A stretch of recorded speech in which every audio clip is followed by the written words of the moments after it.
And they've written a story, wait a minute, solely about their own readership. Clever, yeah. This is England and Wales census counts trans and non-binary people for the first time.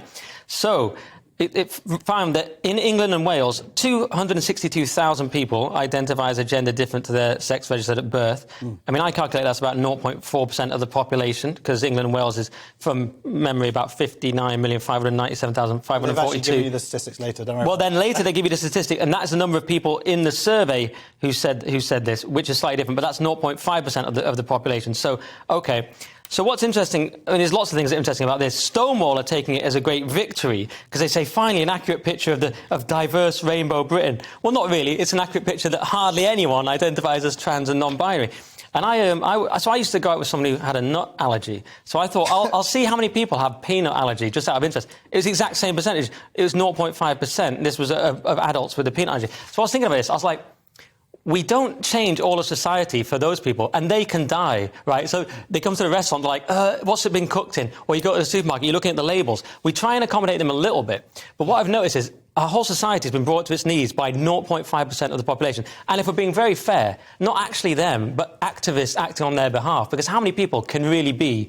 If you look at it, if it's 0.5%, and we hear about it constantly. It's not trans and non-binary people. A lot of it is just activists using that to sort of reshape society how they want. That's my take on this. OK, well, look, Dan, this is interesting, because I think the hardest thing here that they haven't talked about is how do you actually define, well, trans, but non-binary specifically, which is what they're saying. And people can't actually even non-binary people can't properly define it. Yeah, I think this is going to be a big problem for this, because they're going to probably have to add about 32 more pages to the census to add all 400 genders to the thing. Do you know what I mean? It's madness. But I think Nick said absolutely everything, and I didn't understand half of that either. Yeah, but you know what? It's like, I thought it was a brilliant point. This gender ideology. Viewers will get it. People argue that it's a belief system, and as a belief system, you know, last census you had all the people putting down Jedi. As a thing, but that doesn't mean that we started like investing money in Jedi churches or whatnot.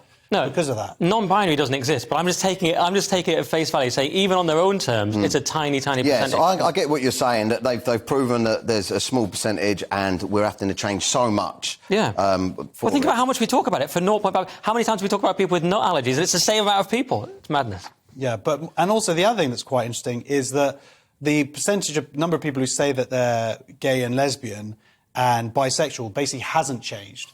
So everybody, but the people who identify as the LGBTQIA+ has blown up. I think you missed a Q there.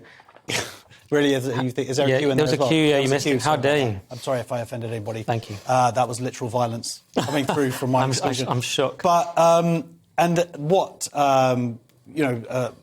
people argue is, or some people, you know, certainly certain, like the LGB Alliance, they're saying specifically, like, the these are sort of protected characteristics, and all this other stuff, which they're sort of lumping together and saying they're part of sexuality, or things like pansexual or even asexual, as like, that's like an oppressed class. Yeah. When, of course, it isn't. These are theoretical, sort of postmodern ideas, whereas being gay is an actual thing. Yeah. Yeah.